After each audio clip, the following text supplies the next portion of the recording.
Oktubre 18, 1993, Divisoria, Maynila. Alas 4 na ng madaling araw, ngunit may isang rolyong bakal na pinto na hindi pa rin bumubukas. Isang tindahan na sa loob ng 20 taon ay hindi pumalya kahit isang araw, isang mag-asawang laging gumigising sa bukang liwayway ang biglang naglaho. Sabi ng pulisya, marahil ay isang pagtanan dahil sa utang. Hindi nagtagal, kinalimutan na sila ng mga tao. At pagkaraan ng 6 na taon, isang katotohanang walang sinuman ang nakaalam ang lumitaw mula sa ilalim ng lupa. Ngayon, sa alamin ng araw na iyon, susubaybayan natin ang kaso ng pagkawala ng isang mag-asawa na naganap sa Divisoria noong 1993. Ang inyong pag-subscribe at pag-like ay malaking tulong sa paggawa ng mga video na tulad nito. Noong Oktubre 1993, ramdam na sa Maynila ang simoy ng hanging amihan. Medyo malamig na ang hangin sa umaga at gabi, at sa tanghali, isang mataas at bughaw na langit ang sumasalubong. Ang Divisoria, na matatagpuan sa gitna ng Maynila, ay abala gaya ng dati. Pagsapit ng alas 3:30 ng madaling araw, isa-isang bumubukas ang mga ilaw, at pagsapit ng alas 4, ang buong palengke ay puno na ng buhay. Ang mga truck ay pumapasok at lumalabas, nagbababa ng mga paninda, at ang mga tindero ay abala sa pag-aayos ng kanilang mga display.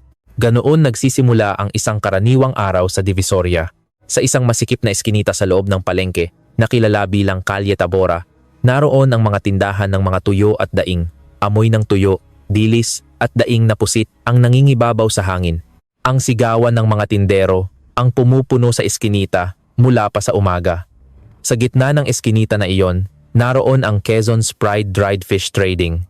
Ang karatula nito ay luma na, ang puting pintura ay natutuklap na, at ang pulang mga letra ay kupas na, ngunit walang sinuman sa palengke ang hindi nakakakilala sa tindahang iyon. 20 taon na itong nakatayo sa puwestong iyon. Ang may-ari ng Quezon's Pride ay si Jose Pepe de la Cruz. Siya ay 50 taong gulang na wholesaler ng mga pinatuyong isda. Tubong Lucena, Quezon, nilisan niya ang kanyang probinsya noong kabataan niya upang makipagsapalaran sa Maynila. Sa simula, nagtrabaho siya bilang isang katulong sa tindahan ng iba. Mula madaling araw hanggang gabi, nagbubuhat siya ng mga paninda, nag-aasikaso ng mga customer, at nagde-deliver. Sa loob ng 10 taon, nakapag-ipon siya ng puhunan, at sa edad na 32, binuksan niya ang sarili niyang tindahan. Ang kanyang negosyo ay ang direktang pagkuha ng tuyo at dilis mula sa mga bagsakan sa Lucena at ibenta ito sa Maynila. Bagamat katamtaman lang ang laki ng kanyang negosyo, ang kanyang kredibilidad ay walang katulad. Ang kanyang asawa, si Maria Santos de la Cruz, ay 47 anyos. 3 taon na mas bata sa kanya, ikinasal sila noong siya ay 24. Sa palengke sila nagkakilala at sa palengke rin sila bumuo ng pamilya. Si Maria ay laging gising pagsapit ng alas 3:30 ng umaga. Ang kanyang unang gawain ay ang magpunta sa tindahan, ayusin ang mga paninda at ihanda ang ledger. Kahit na ang kanyang asawa ay nasa Lucena para kumuha ng supply, siya lamang mag-isa ang nagbabantay sa tindahan. Maingat niyang pinamamahalaan ang listahan ng mga utang at siya rin ang nangungulekta ng mga bayad. Sa loob ng 10 taon, siya ang nagsilbing tesorera ng paluwagan ng mga tindero sa palengke, isang patunay ng tiwala ng mga tao sa kanya. Noong Oktubre 18, Lunes, unang napansin ang kakaibang pangyayari. Alas 4 na ng umaga, ngunit ang rolyong pinto ng Quezon's Pride ay hindi pa rin bumubukas. Ang unang nakapansin nito ay ang may-ari ng katabing tindahan, ang Batangas Best. Ang Quezon's Pride ang laging unang nagbubukas ng ilaw sa kanilang eskinita. Ngunit sa araw na iyon, ang pinto nito ay mahigpit na nakasara. Hindi ito pinansin ng may-ari ng katabing tindahan. Baka may sakit si Mang Pepe, ang naisip niya. Pagsapit ng umaga, ang mga customer na kumukuha ng paninda ay umuwing bigo. Tinatawagan nila ang telepono, ngunit walang sumasagot. At kahit maghintay sila sa harap ng tindahan, walang bakas ng tao. Pagsapit ng tanghali, nagsimula na ang bulong-bulungan sa mga kalapit na tindero. Hindi raw nila nakikita ang mag-asawang De La Cruz. Ngunit wala pa ring seryosong nag-alala. Baka may bigla ang lakad lang, babalik din bukas, ang nasa isip nila. Noong Martes, hindi pa rin nagbukas ang tindahan. Ito ang unang pagkakataon sa kasaysayan na ang Quezon's Pride ay nagsara ng 2 araw na sunod-sunod. Si Mang Nestor Ocampo, ang tesorero ng samahan ng mga tindero, at may-ari ng isang kalapit na tindahan ng mga gamit sa bahay, ay nagpasya na puntahan ang bahay ng mag-asawa. Isang maliit na apartment ito, mga 15 minutong lakad mula sa Divisoria, ngunit wala ring tao sa bahay. Nag-doorbell siya at kumatok, ngunit walang sumasagot. Nang sumilip siya sa bintana, nakita niyang patay ang ilaw at may ilang araw nang hindi nakukuhang diaryo sa may pintuan. Noon lamang nakaramdam ng kaba si Mang Nestor. Nagpasya siyang tawagan ang nag-iisang anak ng mag-asawa. Ang mag-asawang De La Cruz ay may isang anak na lalaki. Si Miguel, isang 28 anyos na empleyado. Nagtatrabaho siya bilang sales agent sa isang kumpanya ng tela sa Maynila. Hindi madalas makipag-ugnayan si Miguel sa kanyang mga magulang. Abala siya sa trabaho at abala rin ang kanyang mga magulang sa tindahan. Karaniwan, tumatawag siya 1 o 2 beses sa isang linggo para kumustahin sila. Ang huling pag-uusap ni Miguel sa kanyang mga magulang ay noong Oktubre 10, 1 linggo. Saglit niyang nakausap ang kanyang ina, ngunit wala namang espesyal na napag-usapan. Kumakain ka ba sa tamang oras? Mag-ingat ka sa sipon, mga karaniwang paalala ng isang ina. Mahigit 1 linggo na silang hindi nag-uusap, ngunit hindi ito pinansin ni Miguel. Abala siya at walang oras para tumawag. Noong Miyerkules ng gabi, tumawag si Mang Nestor. Miguel, alam mo ba kung nasaan ang mga magulang mo? 3 araw nang sarado ang tindahan nila. Doon na naramdaman ni Miguel na may mali. Imposibleng iwan ng kanyang ama ang tindahan ng 3 araw. Agad na nagpunta si Miguel sa bahay ng kanyang mga magulang. Tahimik ang bahay. Ginamit niya ang kanyang susi para buksan ang pinto at pumasok. Madilim sa loob, binuksan niya ang ilaw at nagmasid. Maayos ang sala at sa kusina may mga hugas na plato, ngunit malinaw na parang walang nakatira. Binuksan niya ang ref at nakita ang mga ulam na tila mahigit 1 linggo nang nandoon. Sa banyo, naroon pa rin ang kanilang mga sepilyo at ang lababo ay may tuyong mantsa na ng tubig. Pumasok si Miguel sa silid ng kanyang mga magulang. Binuksan niya ang aparador at nakitang halos lahat ng damit ay nandoon. Ngunit nang tingnan niyang mabuti, nawawala ang handbag na panlakad ng kanyang ina. Sa lalagyanan ng sapatos, wala rin ang itim na sapatos ng kanyang ama at ang mababang takong na sapatos na balat ng kanyang ina. Malinaw na umalis sila, ngunit kailan at saan sila nagpunta ay hindi niya alam. Hinalughog ni Miguel ang buong bahay. Baka sakaling may iniwan silang sulat sa ibabaw ng mesa sa sala, sa pinto ng ref, sa lalagyanan ng sapatos sa may pinto. Wala siyang nakitang anumang mensahe. Tiningnan niya ang kalendaryo. Sa kalendaryo ng Oktubre, may ilang nakasulat sa sulat kamay ng kanyang ina. Noong Oktubre 8, nakasulat ang Punta Lucena. Sa Oktubre 5, walang marka. Ang mga sumunod na araw ay blanko. Hinalungkat niya ang isang notepad sa tabi ng telepono. May ilang pirasong papel doon. Karamihan ay mga numero ng telepono ng mga supplier o listahan ng mga order. Isang papel ang nakaagaw ng kanyang pansin. Nakasulat lamang dito, Oktubre 15, 7 p.m. Walang nakasulat kung sino ang katagpo o saan. Nagpunta si Miguel sa tindahan.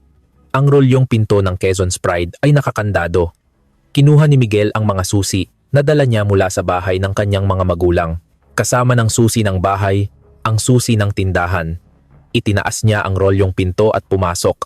Madilim sa loob ng tindahan. Nang buksan niya ang ilaw, nakita niyang maayos ang lahat. Ang mga kahon ng daing na pusit ay nakasalansan at ang mga sako ng dilis ay nakahanay. Walang pinagkaiba sa karaniwang itsura nito, ngunit may isang bagay na kakaiba. Ang mga paninda sa display ay nasa estado pa noong Biyernes. Kung nagbukas sila noong Sabado at Linggo, dapat ay nabawasan na ang mga paninda at naayos na ulit. Ngunit ang display ay eksakto kung paano ito iniwan noong Biyernes ng gabi. Ang kanyang mga magulang ay hindi na pumasok sa tindahan mula noong Biyernes. Sinuri niya ang kahadeyero. May isang maliit na kahadeyero sa Quezon's Pride. Dito nila itinatago ang kita sa araw-araw. Nakalock ito. Hindi alam ni Miguel ang kombinasyon. Tanging ang kanyang mga magulang ang nakakaalam. Binuklat niya ang ledger. Ang maingat na listahan ng utang na isinulat ng kanyang ina. Ang huling tala ay noong Oktubre 15, Biyernes. Nakasulat doon, 4 p.m, Tita Emmy's Pansitan, 15,000 bayad. Iyon ang huling tala sa ledger. Matagal na nanatili si Miguel sa loob ng tindahan. Hindi niya maintindihan kung bakit at saan naglaho ang kanyang mga magulang.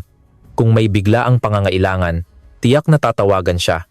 Kung nagbakasyon sila, dapat ay nagdala sila ng mga damit at nag-iwan man lang ng abiso sa pinto ng tindahan. Ngunit ang kanyang mga magulang ay naglaho ng walang anumang bakas. Tila sila ay biglang nag-evaporate noong Biyernes ng gabi.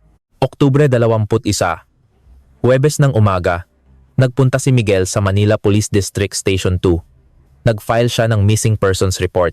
Tinanong siya ng pulis na tumanggap ng report. May pagkakataon po ba na umalis ng bahay ang mga magulang ninyo noon nang hindi nagsasabi? Sumagot si Miguel. Wala po. Kahit kailan. Hindi po sila pumapalya sa tindahan kahit isang araw.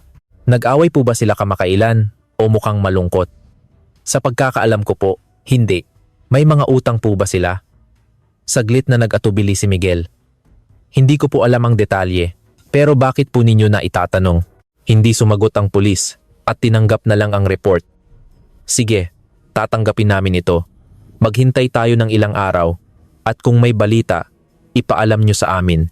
Hindi nagustuhan ni Miguel ang sinabi ng pulis. Tila ba ang implikasyon ay kusa silang umalis? Mabigat ang mga paa ni Miguel paglabas ng istasyon ng pulis.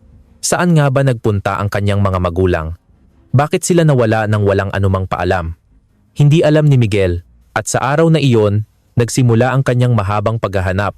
Kinabukasan, matapos ma-file ang report, sinimulan ng homicide section ng MPD ang investigasyon. Ang nakatalagang investigador ay si Detective Sergeant Ramos, isang 45 anyos na pulis. Ang unang hakbang ng investigasyon ay ang pagsuri sa mga tawag sa telepono. Noong panahong iyon, hindi pa uso ang mga cellphone. Humingi ng tulong ang pulisya sa PLDT para makuha ang talaan ng mga tawag sa telepono ng tindahan at ng bahay. Sa talaan ng tawag sa tindahan, isang tawag ang unang nakapukaw ng pansin. Oktubre 15, laman 43 PM, isang papalabas na tawag. Ang tinawagan ay si Aling Remedios na nakatira sa Lucena, Quezon, ang ina ni Maria. Ngunit ang tawag ay maikli lamang, halos 2 minuto. Tinawagan ng pulisya si Aling Remedios. Ang 78 anyos na matanda ay labis na nalulungkot sa balita ng pagkawala ng kanyang anak. Tumawag nga si Maria noong araw na iyon. Nangumusta lang, kung kumakain ba ako sa tamang oras? Gaya ng dati, wala po bang ibang sinabi ang anak ninyo, Aling Remedios? Habang nag-uusap kami, parang may dumating na customer. Sabi niya, Nay, may customer. Tawag na lang ako ulit mamaya. Tapos ibinaba na niya. Tumawag po ba siya ulit? Oo, mga alas 7 yata ng gabi. Medyo maingay ang paligid kaya tinanong ko kung nasaan siya. Sabi niya nasa labas daw siya. Tinuloy lang namin ang naudlot na usapan at sabi niya, uuwi raw siya sa susunod na linggo. Nanginginig ang boses ng matanda. Ang huling papalabas na tawag mula sa telepono ng tindahan ay naitala sa parehong araw, 7:02 PM. Ang tinawagan ay isang lalaking nagngangalang Freddy na nakatira sa Tondo, Maynila. Si Freddy, 47 anyos, ay isang driver ng delivery truck. Siya ang naghahatid ng mga produktong dagat mula Lucena patungong Maynila. Mahigit 10 taon na siyang nagde-deliver para kay Jose de la Cruz. Tinanong ni Sergeant Ramos, noong Oktubre 15, mga alas 7 ng gabi, tumawag po ba sa inyo si Mang Pepe? Tumango si Freddy. Opo, tumawag siya. Pinapakuha niya ako ng paninda sa Lucena para sa susunod na Lunes. May kakaiba po ba sa boses ni Mang Pepe? Wala po, normal lang. 20 kahon ng daing na pusit at 10 sako ng dilis daw po ang ipapakarga ko. Iyon ang huling tawag ni Jose. Ang pag-order ng paninda para sa susunod na Lunes ay hindi kilos ng isang taong nagbabalak na maglaho. Personal na sinuri ni Sergeant Ramos ang tindahan. Ito ay nasa ayos pa rin mula noong Biyernes ng gabi. Walang senyales ng anumang away o gulo. Ang huling tala sa ledger ay Oktubre 15, Biyernes, 40 PM, Tita Emis Pansitan, 15, payad 10 bayad. Nangangahulugan na normal silang nagnegosyo hanggang sa hapon ng araw na iyon. Nang mabuksan ang kaha de Hierro, may laman itong 2,300 pesos na cash at 2 passbook ng bangko. Ang kabuuang balanse ng mga passbook ay halos bilyong libong-libong. Hindi ito halagang iiwan ng isang taong tatakas dahil sa utang. Sa notepad sa tabi ng telepono, may isang kapansini-pansing sulat. Oktubre 15, 7 PM. Walang nakasulat kung sino ang katagpo o ano ang pakay. Tinanong ni Sergeant Ramos si Miguel, madalas po bang may lakad sa gabi ang mga magulang ninyo? Hindi po. Halos hindi po sila lumalabas. Maaga po silang umuuwi dahil kailangan nilang gumising ng madaling araw. Para sa mga taong nagbubukas ng tindahan ng alas 4 ng umaga, ang isang appointment sa gabi ay pambihira. Ang pagkakaroon ng mag-asawa ng isang appointment ng alas 7 ng Biyernes ng gabi ay nangangahulugang may isang espesyal na okasyon. Isinagawa ang pagtatanong sa mga tindero sa palengke. Halos pare-pareho ang kanilang mga testimonya. Nakita ko si Mang Pepe na nagsasara ng pinto mga alas 6. Normal lang siya.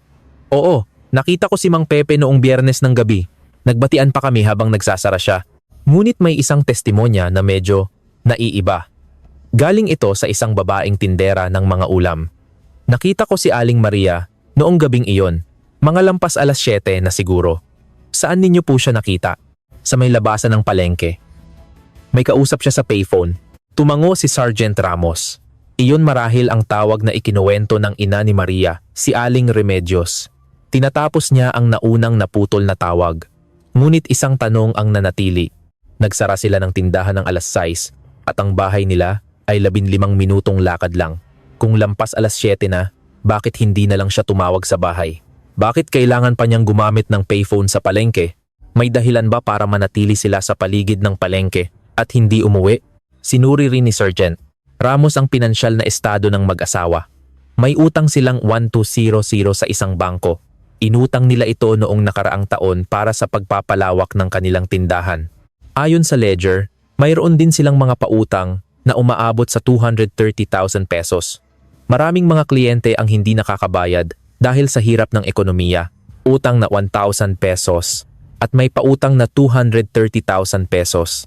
Hindi maganda ang kanilang pinansyal na sitwasyon. Posible kayang tumakas sila dahil sa utang? Ngunit kung gayon, bakit nila iiwan ang 230,000 pesos na pautang na dapat nilang kolektahin? At bakit nila iiwan ang 100,000 sa bangko? Kung tatakas sila, dapat ay kinuha nila ang pera. Kung susumahin ang mga pangyayari noong Biyernes, Oktubre 15, 5:04:03 p.m. Tumawag si Maria sa kanyang ina ngunit naputol dahil may customer. 6 p.m. Isinara ng mag-asawa ang tindahan. 7:02 p.m. Tumawag si Jose sa driver na si Freddy. Lampas 7 p.m. Nakita si Maria na tumatawag sa payphone sa labasan ng palengke, kausap ang kanyang ina. Pagkatapos nito, wala nang nakakaalam sa kanilang kinaroroonan. Ang nakasulat na appointment na Oktubre 15, 7 p.m. Ang mag-asawang nanatili sa paligid ng palengke kahit sarado na ang kanilang tindahan. Malinaw na mayroon silang kinatagpo noong gabing iyon at pagkatapos nito, hindi na sila bumalik. Kung sino ang kanilang kinatagpo, iyon ang susi sa kaso. Habang tumatagal ang investigasyon, lalong lumalakas ang hinala na hindi ito isang simpleng paglayas. Pinuntahan ni Sergeant Ramos si Mang Nestor Ocampo, ang tesorero ng samahan ng mga tindero. Mahigit 30 taon na siyang nagtitinda sa Divisoria.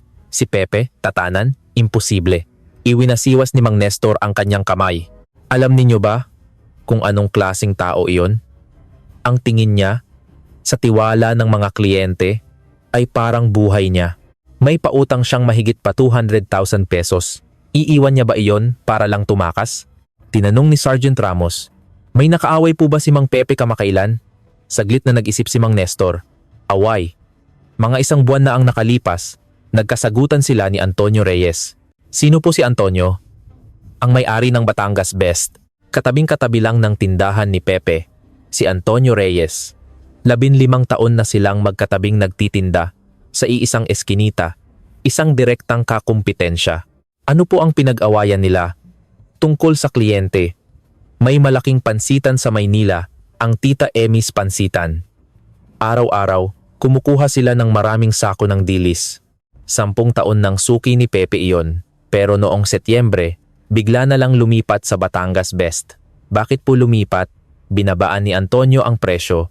Inagaw niya, mas mura ng 20% ang alok niya kumpara sa presyo ni Pepe.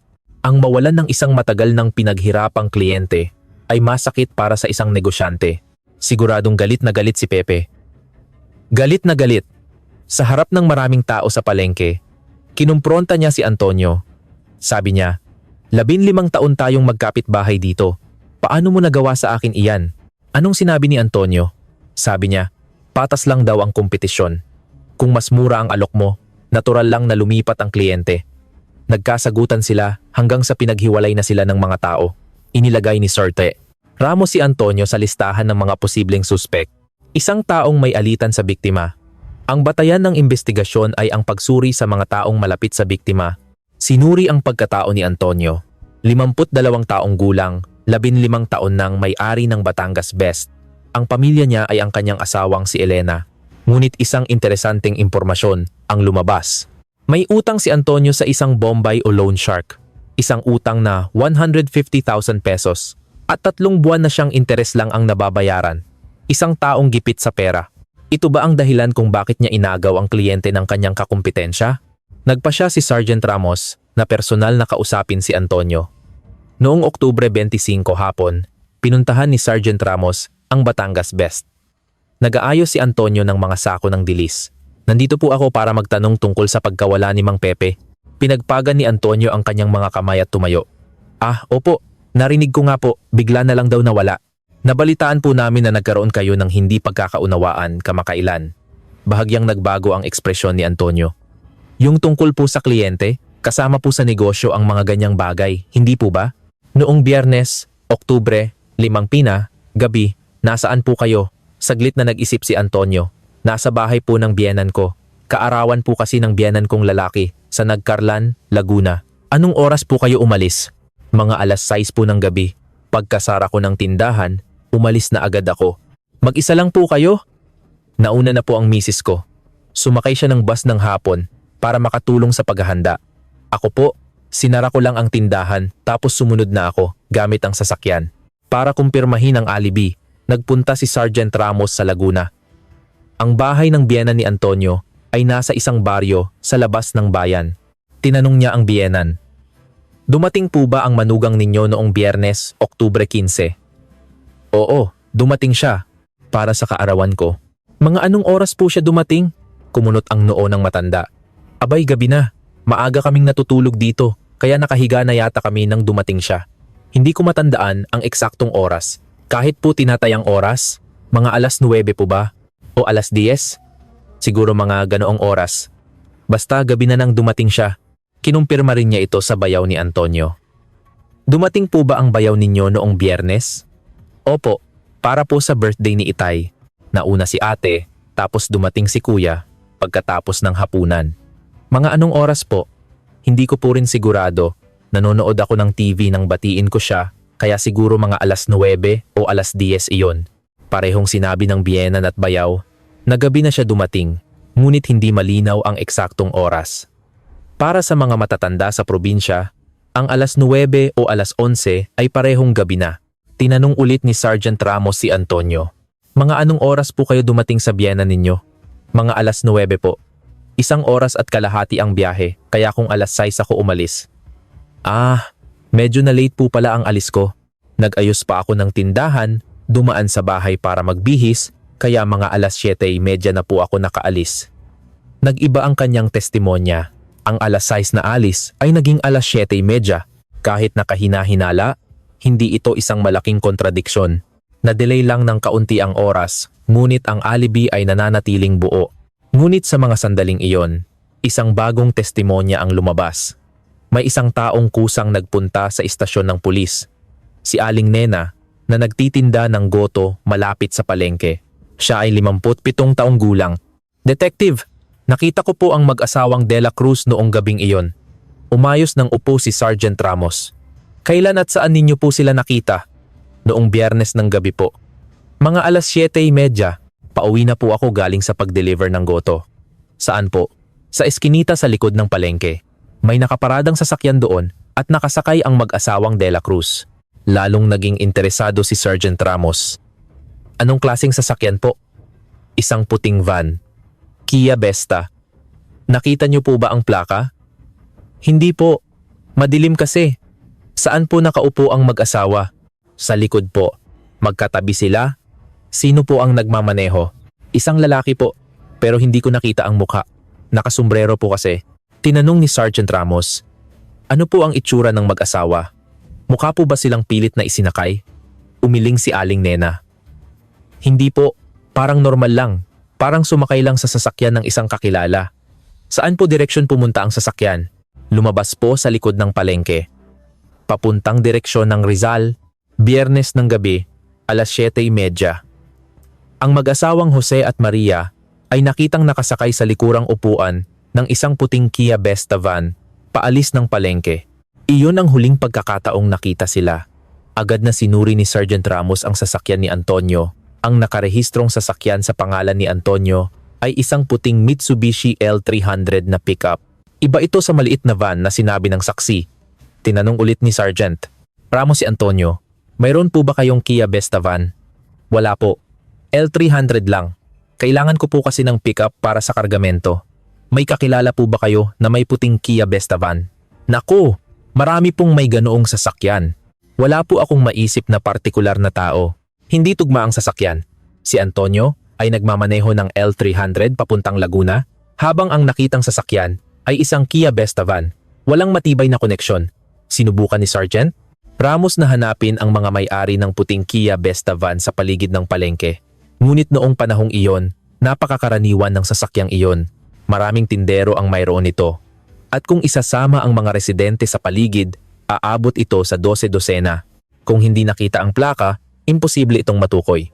Nobyembre 1993, ang investigasyon ay nauwi sa wala. Para kay Sergeant Ramos, si Antonio ang pangunahing sospek. Ang alitan sa biktima, ang problemang pinansyal, at ang pabago-bagong alibi. Ngunit ang hinala ay hindi sapat para arestuhin ang isang tao.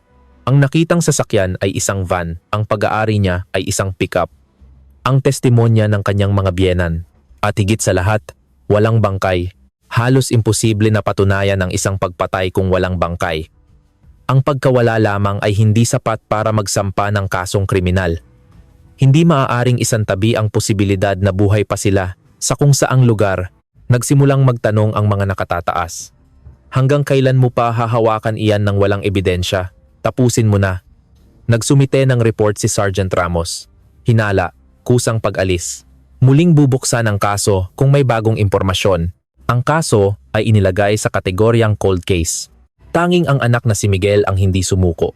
Nag-leave siya sa trabaho at nagsimulang maghanap sa sarili niyang paraan.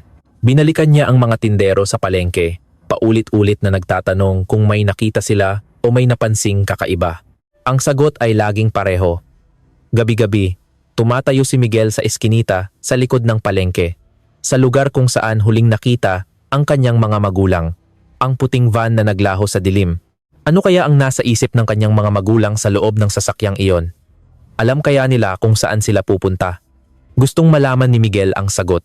Ang kaso ay nanatiling hindi nalutas at lumipas ang mga taon, ngunit walang balita sa mag-asawa. May mga paminsan-minsang tip na dumarating sa pulisya, ngunit lahat ay maling akala. Nakita ko sila sa Cebu, nakita ko sila sa Davao. Kapag kinukumpirma, ibang tao pala. Hindi sumuko si Miguel. Nag-resign siya sa trabaho at ginugol ang halos 1 taon sa paghahanap. Binigyan siya ni Mang Nestor Ocampo ng isang sobre. Nag-ambagan ang mga tindero, 20,000 piso. Sa perang iyon, nakaraos si Miguel ng ilang buwan pa. Ngunit limitado lang ang kaya niyang gawin mag-isa. Nang maubos ang pera, kinailangan niyang maghanap ulit ng trabaho. Nagtatrabaho siya sa araw at tuwing weekend na lang pumupunta sa palengke. Hanggang sa iyon man ay dumalang na.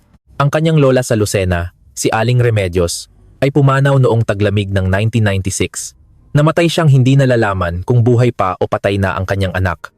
Hanggang sa huling hininga, lagi niyang itinatanong, "May balita na ba kay Maria?" Nagbago na rin ang Divisoria. Ang pupwesto ng Quezon's Pride ay may bago ng tindahan. Nagbago ang karatula, nagbago ang may-ari. Ang mga tinderong nakakakilala sa mag-asawang De La Cruz ay isa-isa na ring umalis. Ang mga bagong dating ay hindi man lang alam na may ganoong nangyari. Tanging si Antonio Reyes ng Batangas Best ang nanatili sa kanyang pwesto. Hindi na kasing lakas ng dati ang kanyang negosyo, ngunit napanatili niya ang tindahan. Lumipas ang mga taon. Oktubre 1999, eksaktong 6 na taon mula nang maglaho ang mag-asawa. Sa isang liblib na bundok sa Tanay, Rizal, isang mountaineer ang may napansing kakaiba sa isang gilid ng bundok na natibag. Dahil sa ilang araw na pag-ulan, naanod ang lupa at may lumitaw. Sa una, inakala niyang buto ng hayop. Ngunit nang tingnan niyang mabuti, Iba ito, bungo ng tao. Agad na tumawag sa pulis ang mountaineer. Dumating ang mga pulis mula sa Tanay PNP. Sa pagsisiyasat sa lugar, 2 kalansay ang natagpuan. Magkatabing inilibing. Ipinadala ang mga labi sa PNP Crime Laboratory para sa pagkakakilanlan. Sa pamamagitan ng dental records at iba pang pisikal na katangian, nakumpirma ang kanilang pagkakakilanlan. Jose de la Cruz at Maria Santos de la Cruz. Ang mag-asawang nawala sa Divisoria, 6 na taon na ang nakalipas. Parehong may mga marka sa bungo na nagpapahiwatig na pinukpok sila ng isang matigas na bagay, isang pagpatay. Ang mag-asawa ay hindi tumakas, sila ay pinaslang. Ang PNP Criminal Investigation and Detection Group, CIDG, ang muling nagbukas ng kaso. Ang nakatalagang investigador ay si SPO3 Marco Reyes, isang 36 anyos na pulis. Unang sinuri ni SPO3 Reyes ang mga dokumento ng investigasyon, 6 na taon na ang nakalipas. Manipis lang ang folder na galing sa MPD, Missing Persons Report, mga testimonya, talaan ng tawag, at sa huling pahina, ang conclusion, hinala, kusang pag-alis, umiling si SPO3 Reyes. May mga bangkay na natagpuan na may marka ng pagpukpok sa bungo, tapos sasabihing kusang pag-alis? Nagtaka siya kung paano isinagawa ang investigasyon noon. Binasa niyang mabuti ang mga dokumento. May ilang bagay na nakaagaw ng kanyang pansin. Una, ang testimonya ng saksing si Aling Nena. Biyernes, 7:00 p.m., nakita ang mag-asawa sa isang puting Kia Vesta van papuntang direksyon ng Rizal. Ang lugar kung saan natagpuan ang mga bangkay ay sa Tanay, Rizal. Tugma ito sa direksyon na sinabi ng saksi. Ikalawa, ang taong sinuri bilang suspek, si Antonio Reyes. May alitan sa biktima, gipit sa pera, ngunit inalis sa listahan dahil sa alibi at hindi pagtugma ng sasakyan. Huminto si SPO3 Reyes sa bahaging ito, ang alibi at ang sasakyan. Ito ang 2 dahilan kung bakit napawalang sala si Antonio. Binasa niyang mabuti ang detalye ng alibi. Biyernes ng gabi, nagpunta sa bahay ng biyenan sa Nagcarlan, Laguna. Kinumpirma ng pamilya ng asawa, ngunit malabo ang oras ng pagdating. Gabi na, hating gabi na. Hindi tiyak ang eksaktong oras. Hinanap ni SPO3 Reyes ang dating investigador, si Sergeant Ramos. Retirado na ito at may maliit na sari-sari store sa labas ng Maynila. Nagpakilala si SPO3 Reyes. Sir, nandito po ako tungkol sa kaso ng mag-asawang nawala sa Divisoria. 6 na taon na ang nakalipas. Natagpuan na po ang mga bangkay nila. Nagbago ang mukha ni Ramos. Natagpuan na? Saan? Sa isang bundok po, sa Rizal. Pinatay po sila. Bumuntong hininga si Ramos. Alam ko na. Ramdam kong hindi sila tumakas. Nagsindi ng sigarilyo si Ramos. Noon pa, pinaghihinalaan ko na ang lalaking iyon, si Antonio Reyes, yung may-ari ng Batangas Best. Nabasa ko po sa report. May alibi raw po siya, hindi matibay na alibi. Sabi niya nasa biyanan niya, pero pabago-bago ang oras ng pagdating. Una, sabi niya alas 6 umalis, tapos naging alas 7:30. Sabi ng mga biyenan niya, gabi na dumating pero hindi nila alam kung anong oras. Bakit po ninyo siya pinakawalan? Hindi tumugma ang sasakyan. Ang nakita ng saksi ay isang puting Kia Vesta van. Pero ang sasakyan ni Antonio ay isang L300 pickup. Magkaiba ang itsura. Doon ako natigilan. Ang sasakyan. Iyon ang naging dahilan kung bakit hindi na itinuloy ang investigasyon kay Antonio 6 na taon na ang nakalipas. Bumalik si SPO3 Reyes sa opisina at nag-isip. Magkaiba ang sasakyan. Ngunit ang sasakyan ay maaaring hiramin o palitan. Paano kung gumamit siya ng ibang sasakyan? Nagpasya si SPO3 Reyes na mag-imbestiga sa ibang direksyon. Susuriin niya kung mayroong kaibigan o kakilala si Antonio na may-ari ng isang puting Kia Vesta van noong 1993. Sinuri niya ang mga record ng rehistrasyon ng sasakyan mula noong Oktubre 1993. Sa buong Maynila, daan-daan ang may-ari ng ganoong sasakyan. Kailangan niyang paliitin ang sakop. Sinimulan niyang alamin ang mga kakilala ni Antonio, mga kliyente, kamag-anak, kaibigan, kaeskwela. Pagkatapos ng ilang araw na pagsisiyasat, isang pangalan ang lumabas. Isang kaibigan ni Antonio mula sa kanyang probinsya ang may-ari ng isang puting Kia Vesta van noong 1993. Ang pangalan niya ay Boyet, nooy 49 anyos, at kapwa taga Laguna ni Antonio. Noong 1993, may maliit siyang negosyo ng delivery service sa Maynila. Hinanap ni SPO3 Reyes ang kasalukuyang tirahan ni Boyet. Nakatira pa rin ito sa Maynila, sa isang apartment sa Pasay. Pinuntahan ni SPO3 Reyes si Boyet. Ngayon ay 55 anyos na ito. Itinigil na niya ang delivery service at may maliit na karinderya na lang. Noong 1993 po, may puting Kia Besta van kayo. Tama po ba? Tumango si Boyet. Oo, iyon ang gamit ko sa delivery noon. Wala na ngayon. Kilala niyo po ba si Antonio Reyes? Bahagyang nagbago ang ekspresyon ni Boyet. Si Tonyo? Oo, kilala ko. Kababayan ko. Noong Oktubre 1993 po, pinahiram niyo po ba sa kanya ang sasakyan ninyo? Natahimik si Boyet. Bakit po? Sagutin niyo na lang po ang tanong. Abay, 6 na taon na ang nakalipas. Hindi ko na matandaan. Tinitigan ni SPO3 Reyes si Boyet. Sir, isang murder case po ang iniimbestigahan namin. Hindi po ito isang bagay na maaari ninyong sabihing hindi ninyo matandaan. Namutla ang mukha ni Boyet. Murder? Noong Oktubre 15, 1993, isang mag-asawang tindero sa Divisoria ang nawala. Kamakailan lang, natagpuan ang mga bangkay nila at kumpirmadong pinatay sila. Anong kinalaman ni Tonyo dyan? Nasa listahan po siya ng mga suspek. Noong gabing iyon, isang puting Kia Besta van ang nakita. At noon, hindi van ang sasakyan niya. Iniimbestigahan namin ang posibilidad na nanghiram siya. Napahawak si Boyet sa kanyang mukha. Pagkaraan ng ilang sandali, nagsalita siya. Pinahiram ko. Kailan po? Mga kalagitnaan ng Oktubre yata. Hindi ko na matandaan ang eksaktong petsa. Bakit po? Sabi niya. Nasa talyer daw ang sasakyan niya. Hihiramin lang daw niya hanggang weekend. Kailan po niya isinauli? Linggo ng gabi. Kailangan ko kasi ang sasakyan para sa delivery ko ng Lunes. Tinanong ni SPO3 Reyes. Ano po ang kondisyon ng sasakyan nang isauli niya? Saglit na nag-isip si Boyet. Pinakarwash niya. Noong una, natuwa pa ako. Nanghiram ng sasakyan at isinauli ng malinis na malinis. Posibleng para burahin ang mga ebidensya. Nakuha ni SPO3 Reyes ang isang napakahalagang impormasyon. Ang testimonya na nanghiram si Antonio ng van ng ibang tao noong araw ng krimen. Noong gabing iyon, 7:30 PM, nakita ang mag-asawang De La Cruz sa isang puting Kia Besta van. Dumating si Antonio sa Laguna ng hating gabi na. Noong linggo ng gabi, ibinalik niya ang sasakyan kay Boyet ng bagong linis. Ang mga dahilan kung bakit napawalang sala si Antonio 6 na taon na ang nakalipas ay gumuho na. Unti-unti nang nabubuo ang puzzle. Inihanda ni SPO3 Reyes ang susunod na hakbang. Oras na para harapin si Antonio. Sabay na ipinatawag ni SPO3 Reyes si Antonio at ang asawa niyang si Elena sa istasyon ng pulis. Bilang mga saksi lamang daw. Dinala sila sa magkahiwalay na silid para sa interogasyon. Si Antonio ay 61 taong gulang na. Mas marami na ang kanyang puting buhok. Ang Batangas Best ay bukas pa rin. Kalmado ang itsura ni Antonio nang maupo sa silid. Nagsalita si SPO3 Reyes. Noong Oktubre 15, 1993. Biyernes, nasaan po kayo? Bakit ninyo ulit tinatanong iyan? Sinabi ko na sa inyo noon pa. Pakisabi na lang po ulit. Bumuntong hininga si Antonio. Nasa biyenan ko. Kaarawan ng biyenan ko. Anong oras po kayo umalis? Mga alas 7:30. Anong oras po kayo dumating? Mga alas 9. Tiningnan ni SPO3 Reyes ang mga dokumento. Sa investigasyon, 6 na taon na ang nakalipas. Sinabi po na hating gabi na kayo dumating. Gabi na rin po ang alas 9, hindi po ba?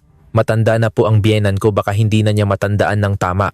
Ang oras din po ng pag-alis ninyo, una niyong sinabi alas 6, tapos naging alas 7:30. Na-late lang po ako sa pag-aayos ng tindahan. Ano po ang problema doon? Naglabas ng ibang dokumento si SPO3 Reyes. Anong sasakyan po ang ginamit ninyo? Yung sasakyan ko, yung L300. Sigurado po kayo? Opo. Kilala niyo po ba si Boyet? Nanigas ang ekspresyon ni Antonio. Si Boyet?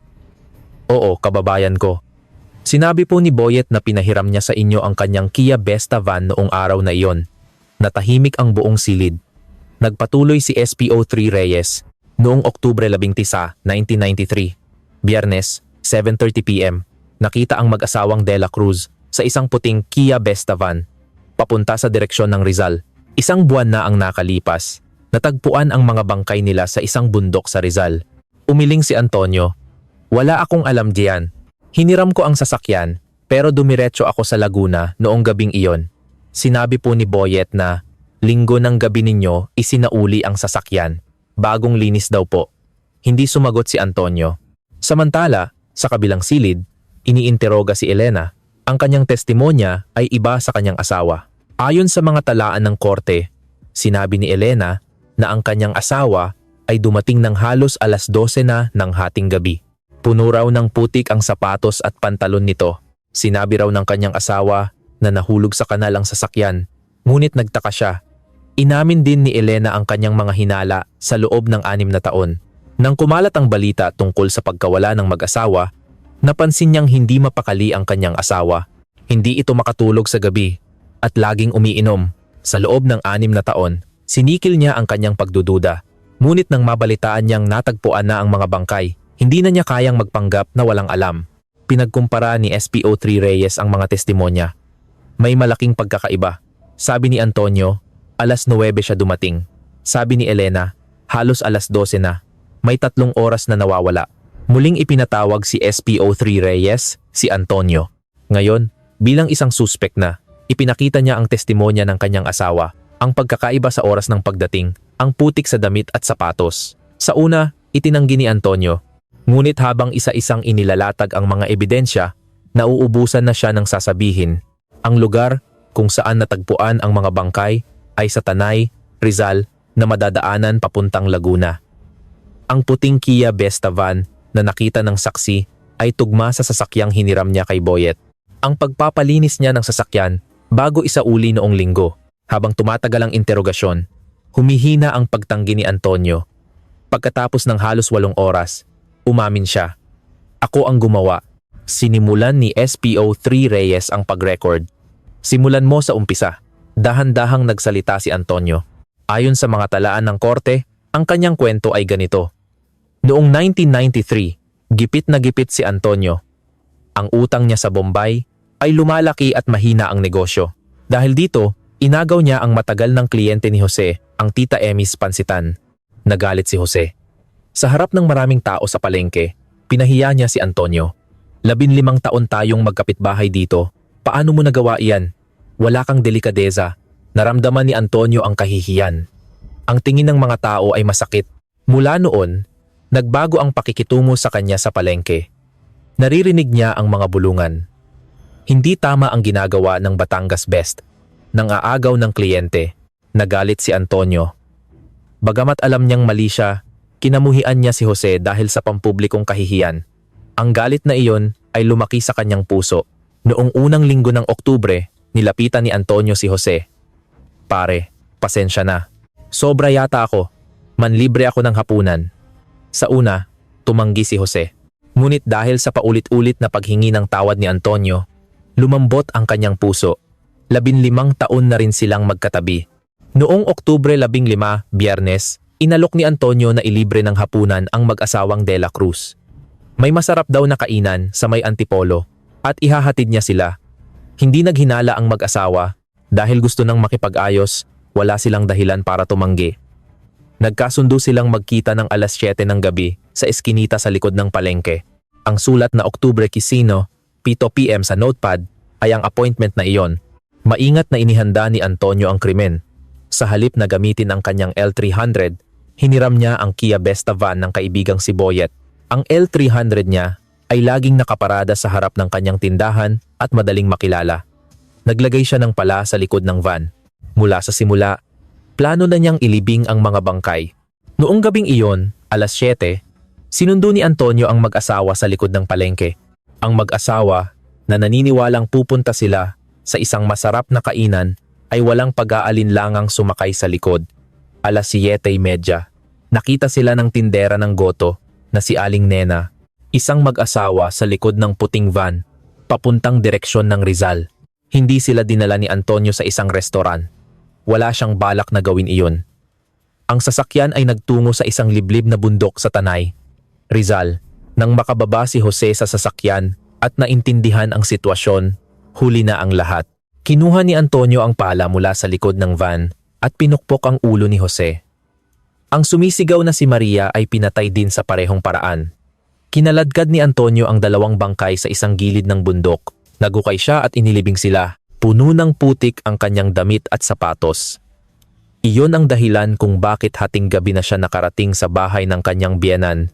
Pagkatapos ng krimen, nilinis ni Antonio ang loob ng sasakyan at nagtungo sa Laguna. Dumating siya sa bahay ng biyenan niya nang halos hating gabi na. Nang tanungin ng kanyang asawang si Elena kung bakit siya na-late, sinabi niyang na-traffic siya. Noong linggo ng gabi, bumalik si Antonio sa Maynila at dinala ang van sa isang car wash para linisin, para alisin ang dugo at putik. Noong gabing iyon, isinauli niya ang sasakyan kay Boyet. Tinapos ni Antonio ang kanyang salaysay. Sa tuwing nakikita ko ang anak nila sa palengke, umiiwas ako. Hindi ko siya kayang tingnan sa mata. Tinanong ni SPO3 Reyes, kung ganoon, bakit hindi ka sumuko? Hindi nakasagot si Antonio. Ang katotohanang nakabaon sa loob ng 6 na taon ay lumabas na. Disyembre 1999, sinampahan si Antonio ng kasong murder. Nagsimula ang paglilitis sa Manila Regional Trial Court. Hiniling ng prosecution ang parusang kamatayan dahil planado ang pagpatay sa 2 tao at itinago ito sa loob ng 6 na taon. Ang kanyang krimen ay itinuturing na karumal-dumal. Iginigiit naman ng depensa na ito ay crime of passion. Nagdilim daw ang kanyang paningin, ngunit ang paghiram niya ng sasakyan at paghahanda ng pala ay sumasalungat dito. Mas pinanigan ang argumento ng prosekusyon na ito ay planado. Sa paglilitis, tumestigo ang anak na si Miguel, ang lalaking naghanap sa kanyang mga magulang sa loob ng 6 na taon. Kalmado niyang isinalaysay ang kanyang pinagdaanan mula nang mawala ang kanyang mga magulang, ang pag-resign sa trabaho, ang pagkamatay ng kanyang lola na hindi nalaman ang katotohanan. Sa huli, sinabi ni Miguel, "Hanggang ngayon, hindi ko maintindihan kung bakit kailangang mamatay ng mga magulang ko dahil lang sa isang kliyente na siya naman ang may kasalanan." Nakayuko lang si Antonio at hindi nagsalita. Marso 2000, ibinaba ang hatol. Sinabi ng hukom, ang akusadong si Antonio Reyes, dahil sa isang maliit na alitan, ay planadong pinatay ang mga biktima na walang anumang kasalanan. Ang pagtago niya sa krimen sa loob ng 6 na taon at ang pamumuhay na parang walang nangyari at ang hindi masukat na sakit na idinulot niya sa pamilya ng mga biktima ay nangangailangan ng mabigat na parusa. Idinagdag niya, ngunit dahil sa kanyang pag-amin at pagsisisi at dahil ang parusang kamatayan ay nangangailangan ng mas mahigpit na pamantayan, isinaalang-alang ito ng korte. Ibinaba ng hukom ang hatol. Ang akusadong si Antonio Reyes ay hinahatulan ng reclusion perpetua. Hindi na umapela ang prosekusyon. Hindi na rin umapela si Antonio. Ang hatol ay naging pinal. Sa araw na natapos ang paglilitis, matagal na nakatayo si Miguel sa labas ng korte. 6 na taon niyang hinintay ang resulta. Gumaan kaya kahit kaunti ang bigat na kanyang nararamdaman? Ngunit ang mga pumanaw ay hindi na maibabalik. Mula roon, nagpunta si Miguel sa bundok sa Tanay, Rizal, sa lugar kung saan nakalibing ang kanyang mga magulang sa loob ng 6 na taon. Ang lugar ay tinubuan na ng damo at halos wala ng bakas. Matagal na umupo si Miguel sa lugar na iyon. Hindi natin alam kung ano ang nasa isip niya. Ngunit hindi raw siya umalis hanggang sa lumubog ang araw. Noong tagsibol ng 2001, matapos ang paglilitis, inayos ni Miguel ang libing ng kanyang mga magulang. 6.5 taon mula nang sila ay mawala. Ang kanilang mga labi ay mga kalansay na. Matapos makumpirma ang pagkakakilanlan, ibinigay ito sa pamilya. Inilibing ni Miguel ang kanyang mga magulang sa isang sementeryo malapit sa Maynila. Dumalo sa libing ang mga tindero mula sa Divisoria, si Mang Nestor Ocampo at ang iba pang matagal ng kakilala ng kanyang mga magulang. Si Mang Nestor, na nagbigay ng ambag kay Miguel 6 na taon na ang nakalipas, ay marami ng puting buhok. Si Miguel ay 35 anyos na, 28 taong gulang, nang mawala ang kanyang mga magulang at 6 na taon siyang naghanap. Hindi siya nakapag-asawa, hindi nagkaroon ng matatag na trabaho, at ang kanyang buong kabataan ay nagugol sa paghahanap. Pagkatapos ng libing, pinuntahan ni Miguel ang puntod ng kanyang lola sa Lucena.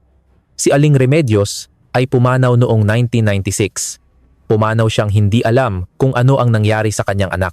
Ngayon, naihatid na ni Miguel ang balita. Natagpuan na niya ang kanyang ina. At nahuli na ang salarin. Si Antonio Reyes ay kasalukuyang nakakulong. Ang Batangas Best ay nagsara na. At ang kanyang asawang si Elena ay umalis na sa palengke. ang Divisoria ay malaki na rin ang ipinagbago. Ang puwesto ng Quezon's Pride ay may iba ng tindahan. Ang lugar kung saan nagpawis ang kanyang mga magulang sa loob ng 25 taon ay wala ng bakas. Kung babalikan natin ang kasong ito, maraming nakapanghihinayang. Isang alitan tungkol sa isang kliyente ang kumitil sa buhay ng 2 tao. Ang pampublikong pagpapahiya ni Jose kay Antonio ang naging mitsa. Siyempre, natural lang ang galit ni Jose. Ngunit tinanggap ni Antonio ang pagpapahiyang iyon bilang isang malaking insulto sa kanyang pagkatao at ito ay nauwi sa pagpatay. Ang galit, kahihiyan at inggit ay mga emosyon na nararamdaman ng lahat. Ngunit kung paano natin ito haharapin ang magdidikta ng kahihinatnan. Hindi kinayang harapin ni Antonio ang kanyang emosyon at lumampas siya sa isang linyang hindi na maaaring balikan. Ang asawang si Maria ay mas kaawa-awa. Sumama lamang siya sa kanyang asawa dahil lamang nandoon siya. Dahil lamang naging saksi siya. Kinuha rin ang kanyang buhay. Ito ay isang puntong binigyan ng bigat ng korte. Isa pang dapat tingnan ay ang 6 na taong lumipas. Bakit hindi nahuli si Antonio sa unang investigasyon noong 1993? Ang kanyang alibi ay hindi matibay. Pabago-bago ang oras ng kanyang pag-alis at pagdating. Ngunit dahil hindi tumugma ang sasakyan, inalis siya sa listahan ng mga suspek. Hindi isinaalang-alang ang posibilidad na nanghiram siya ng sasakyan. Dahil walang bangkay, nagpa siya ang pulisya na ito ay isang kaso ng kusang pag-alis at ang kaso ay isinantabi. Kung naging mas masusi lang ang investigasyon noon, kung sinuri nila ang mga sasakyan ng mga kaibigan ni Antonio, marahil ay natagpuan nila ang Kia Vesta van ni Boyet. Kung mas sinuri nila ang butas sa kanyang alibi, marahil ay lumabas ang katotohanan. Kung gayon, sana ay nalaman ni Aling Remedios ang katotohanan bago siya pumanaw at hindi sana nasayang ang 6 na taon ng buhay ni Miguel. Ang kasong ito ay nagpapakita kung gaano kasakit para sa pamilya ng mga nawawala ang isang hindi nalutas na kaso. Ang mga pamilya ay nabubuhay sa isang limbo. Hindi nila alam kung buhay pa o patay na ang kanilang mahal sa buhay. Ganyan ang naging buhay ni Miguel sa loob ng 6 na taon. Ang krimen ng isang tao ay sumisira sa napakaraming buhay. Sa paglipas ng panahon, ang mga kaso ay nakakalimutan. Nawawala sa alaala ng mga tao. Ngunit para sa pamilya ng biktima, ito ay isang sugat na habambuhay nilang dadalhin. Ang kasong ito ay nagiiwan sa atin ng isang mahirap na tanong, gaano natin kakilala ang mga taong nasa paligid natin? At gaano kadalas nating pinababayaan ang mga maliliit na sama ng loob? Ang kasong ito ay nagpapakita kung saan maaring umabot ang isang hindi nalutas na galit. Ayon sa mga balita, si Miguel ngayon ay mayroon ng normal na pamumuhay, nakapag-asawa siya at may mga anak na. Taon-taon, sa araw ng kamatayan ng kanyang mga magulang, binibisita niya ang kanilang puntod. Isang anak na hindi sumuko sa loob ng 6 na taon. Kung hindi dahil sa kanyang tiyaga, ang kasong ito ay maaaring nanatiling isang misteryo magpakailanman. Ito po ang alamin ang araw na iyon. Maraming salamat sa inyong panonood.